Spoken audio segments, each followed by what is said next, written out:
August 20, 1989, Beverly Hills. Two gunshots echoed through a luxury mansion. Jose and Kitty Menendez had been brutally murdered in their own living room. The killers?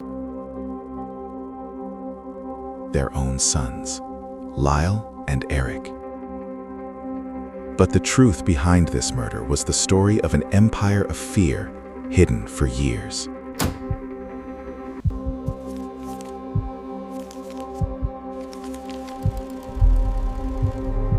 At midnight, when the Beverly Hills police opened the door of the mansion at 722 North Elm Drive, they froze at the sight before them. Blood-soaked bodies, brain matter splattered on the walls, empty bullet casings. Jose Menendez's head was unrecognizable. Kitty had tried to crawl toward the kitchen to escape, but the killer's final bullet had caught her. The evidence at the scene showed this was no ordinary robbery. So what was the truth? In the early days, everyone thought of a mafia connection. Jose Menendez was the CEO of RCA Records and Live Entertainment. He could have had enemies in Hollywood's dark world. But no one could guess that his greatest enemies lived under the same roof. Cracks in the secret life. Lyle and Erik Menendez were Beverly Hills golden boys. The older brother, Lyle, a Princeton University student, was 21 years old. The younger tennis player brother, Erik, was 18, promising a bright future.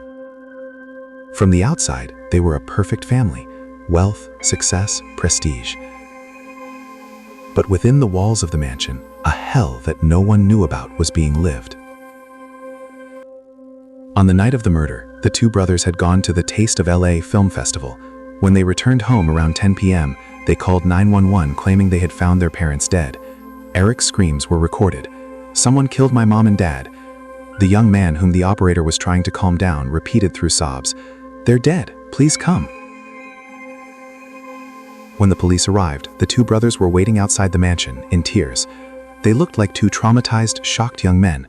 No one could see a reason to accuse them. But the truth was much more complex. The months after the murder were filled with the brothers' strange behavior. Lyle bought a $15,000 Rolex watch. Erik hired a professional tennis coach. Together they spent $700,000. Luxury cars, Armani suits, travels. Were these the behaviors of grieving sons? But no one was asking. Because in Beverly Hills, wealth was an unquestioned armor. The confession that opened the first crack. March 1990. Erik Menendez was sitting in therapist Dr. Jerome Oziel's office. The burden he had carried inside for 7 months had become unbearable. His lips were trembling. His hands were sweating. His voice was hoarse. "Me and Lyle. We did it." Dr. Oziel froze. The young man before him was the killer in America's most talked about murder case. But after this confession, the session room turned into a battlefield, because when Lyle learned that Erik had gone to the therapist, he burst into the room with a gun threat. "If you tell the police, we'll kill you too." Dr. Oziel's girlfriend, Judalyn Smith, had heard this threat. She waited in fear for months. Finally, she couldn't stand it and went to the police. And thus 7 months of silence ended. On March 8, 1990, Lyle Menendez was arrested. Erik was at a tennis tournament in Israel. When the news reached him, he returned to Los Angeles and surrendered at the airport. The brothers were now the #1 suspects, but their defense would shake America. Imagine yourself in a jury seat. Before you are two handsome young men, in tears, and the allegations are incredibly disturbing. The emergence of dark secrets. The first trial began in 1993. Court TV broadcast the case live. All of America was in front of their screens. Prosecutors were painting a picture of cold-blooded murder. Lyle and Erik had killed their parents to get their inheritance. The evidence was clear. 12 bullets, a premeditated execution. But defense attorneys Jill Lansing and Leslie Abramson presented a bombshell strategy. They are not killers. They are victims. When Erik Menendez took the witness stand, he was trembling, swallowing, with tears. He slowly told, Jose Menendez had been raping him since he was 6 years old. Lyle had also been subjected to similar abuse. My father would tell me, "This is our special game," Erik said. My mother knew too, but she didn't do anything. A deep silence fell over the courtroom. Jury members had bowed their heads. Some were crying. Was this possible? Kitty Menendez's role was even more complex. The defense claimed that she had also remained silent about the abuse, and sometimes even applied physical violence to her children. My mother would tell me, "Your father is unhappy because of you," Erik compounded. Everything was as if it was our fault. Lyle, with a harsher narrative, described his father's pressure. He told me he would kill me if I got kicked out of Princeton.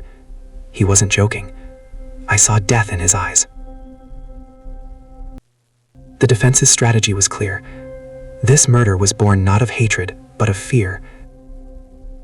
The brothers had acted that night because they feared their parents would kill them. They would either kill or be killed. But prosecutor Pamela Bozanich didn't believe this story. The courtroom turned battlefield. Bozanich's strategy was harsh and merciless. If they were really scared, why didn't they run away? Why didn't they go to the police? Why did they hunt down their mother while their father lay dead? The prosecution presented evidence to prove the murder was premeditated. The brothers had purchased shotguns in San Diego 2 days before the murder. This is not self-defense, Bozanich said in a cold tone. This is a calculated execution. The trial was conducted with 2 separate juries, one for Lyle, the other for Erik. Both juries were divided. Some believed the brothers had acted with post-traumatic stress disorder. Some thought it was a manipulative lie. After 6 months of trial, both juries failed to reach a verdict. A mistrial was declared.